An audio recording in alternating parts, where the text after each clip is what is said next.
Hey Falcons fans! We have a matchup this weekend against the New York Giants, but will we win this matchup? Let's see what's been buzzing around the web and how our team is shaping up for this matchup. But before we dive into today's big news, be sure to hit that like button and subscribe to our channel. We're here every day with the latest updates, insights, and behind-the-scenes stories about the Atlanta Falcons. Don't miss a moment as we break down everything you need to know about our team. Okay, let's talk about the big change that's getting everyone talking. This move signals a bold new chapter for the Falcons, but it's not without its challenges. Wide receiver Darnell Mooney recently opened up about the adjustment, and his comments give us a real sense of what's going on behind the scenes. Mooney revealed that he hadn't caught a single pass from Penix until this week. Think about it, a starting NFL wide receiver catching his first passes from a new quarterback just days before a game. That's the reality we're facing as Penix prepares to start against the New York Giants. Mooney was candid about the challenges. It's been different, he said, pointing to a lack of chemistry that they'll need to build quickly. And here's an interesting twist, Penix is left-handed. That might not seem like a big deal, but it changes everything for receivers. The ball spins differently, hits his hands differently, and even moves differently in the air. Mooney admitted it's been an adjustment, saying, "It's a different spin. It hits your hand a different way. You just have to think about those things and adapt." What's more, Penix barely played in the preseason, a decision by head coach Raheem Morris to prioritize health over chemistry building back in August. That choice might come under scrutiny now, especially if Penix looks raw in his first start.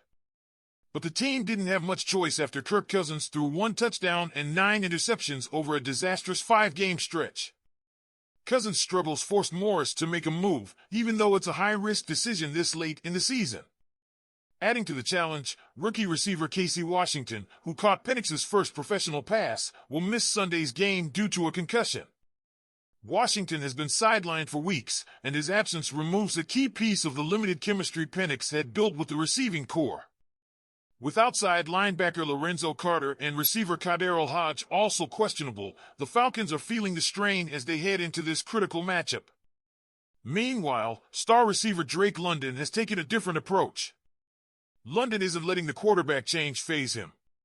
His response? Just catch the ball. London's focus is sharp, and his numbers back it up, 78 catches for 919 yards and 7 touchdowns this season. Those stats have been a bright spot in a tumultuous year, but even London hopes the QB switch won't derail his momentum.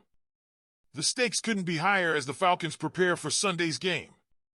Penix's debut isn't just about one game, it's about the future of the franchise. His ability to perform under pressure will not only shape the rest of this season, but could define the careers of key figures like head coach Raheem Morris and offensive coordinator Zach Robinson.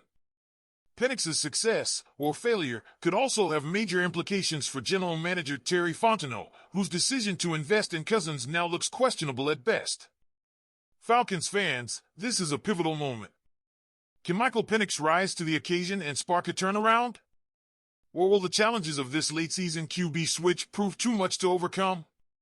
The game against the Giants will be our first real look at what Penix brings to the table.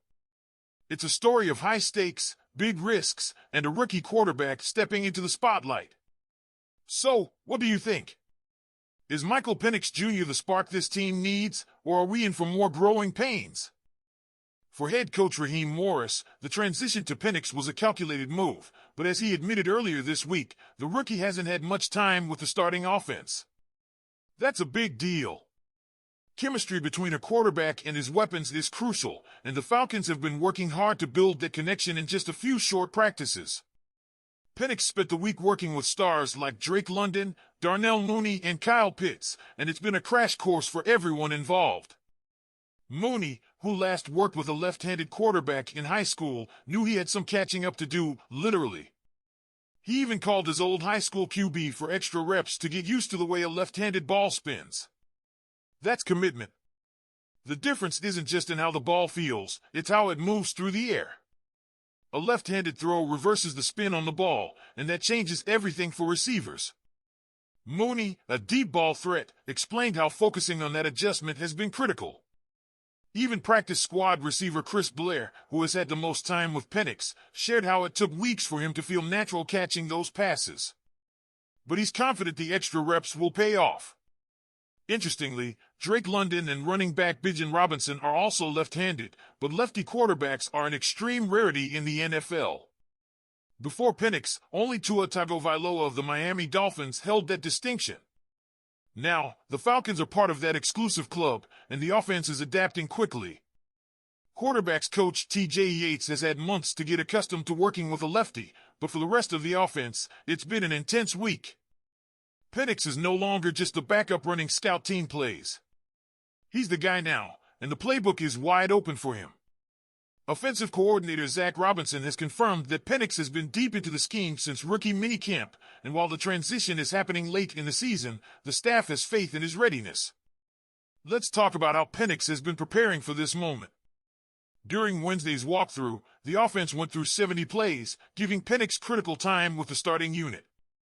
After practice, he's been getting in extra throws with London, Mooney, and Pitts to speed up the chemistry-building process. London pointed out that Penix's passes come with some serious heat, so catching them cleanly has been a focus. Interestingly, while Penix is still finding his rhythm with the starters, he's had plenty of time to test himself against the Falcons' first-team defense. As the scout team quarterback, he's faced complex blitz packages and defensive schemes all season. Defensive coordinator Jimmy Lake shared a standout memory from training camp when Penix beat an exotic blitz with an impressive 15-yard out to the sideline. Lake described it as a moment that showed Penix's high football IQ and quick decision-making under pressure. Safety Jesse Bates III, who has faced Penix in practice and even shares locker space with him, echoed those sentiments. Bates has seen the rookie's sharp throws and relentless curiosity about defensive strategies. Penix would ask Bates detailed questions about coverages, showing his desire to learn and improve. Bates is confident that Penix's intelligence and preparation will translate to success on the field. This Sunday, Penix will face the Giants in what could be a defining moment not just for him but for the Falcons season. With a 7-7 record, Atlanta is still in the playoff hunt, and Penix's performance could be the spark the team needs to make a final push. The rookie has shown flashes of brilliance in practice and preseason, and now he has the chance to prove himself when it matters most. So, Falcons fans, what do you think? Is Michael Penix Jr. ready to lead this team, or do you expect some growing pains in his first NFL start? Drop your thoughts in the comments below. We want to hear from you. And before you go, make sure to like this video and subscribe to the channel for more exclusive Falcons content. We'll be here after the game to break down all the action. Go Falcons!